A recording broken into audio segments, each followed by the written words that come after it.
आणि आता पाहणार आहोत मुंबई त्याचबरोबर पुणे शहरामधील टॉप 9 बातम्या। पीओपी मूर्ती विसर्जन मुद्द्याबाबत अद्याप धोरण तयार नाही। धोरण आखण्यासाठी मुदतवाढ देण्याची मागणी। राज्य सरकारची उच्च न्यायालयात मागणी। मुंबई विद्यापीठामध्ये प्रवेशासाठी 10 जुलैपर्यंत मुदतवाढ। प्रथम वर्षाच्या पदवी अभ्यासक्रमांसाठी प्रवेश प्रक्रिया 27 जूनपर्यंत पूर्ण करण्याचे महाविद्यालयांना निर्देश।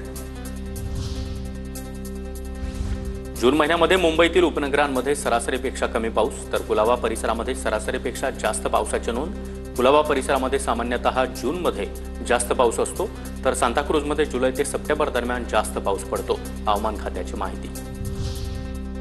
मुंबईला पाणीपुरवठा करणाऱ्या 7 तलावांमधील पाणीसाठा 40.22%वर 30 जूनची आकडेवारी। गेल्या 10 वर्षातील जून महिन्यातील सर्वाधिक पाणीसाठा। मुंबईतील कर्नाक रेल्वे उड्डाणपुलाचं बांधकाम पूर्ण। आता प्रतीक्षा फक्त उद्घाटनाची। मस्जिद बंदर रेल्वे स्थानक आणि पी डिमेलो रोडला जोडणाऱ्या पुलामुळे परिसरातील वाहतूक कोंडी कमी होण्यास मदत होणार। 2 ते 3 दिवसात पूल खुला करण्याचं पालिकेचं नियोजन।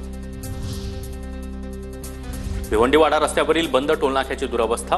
पावसाळ्यात टोल नाक्याच्या छतावरील पत्रे वाऱ्यानं उडाल्यास अपघाताची शक्यता। पुणे पोलिसांकडून 140 पिस्तूल परवाने रद्द, तर 400हून अधिक अर्ज पोलिसांनी नाकारले। पोलीस आयुक्त अमितेश कुमार यांच्याकडून अर्जांवर फेरविचार करत परवान्यांबद्दल कठोर धोरण। पुण्यामध्ये मिळकत कर भरण्यास 7 जुलैपर्यंत मुदतवाढ। सर्व्हर ठप्प झाल्यानं नागरिकांना कर भरता आला नाही। अखेर महानगरपालिकेकडून सवलतीमध्ये मिळकत कर भरण्याच्या मुदतीत वाढ करण्यात आली।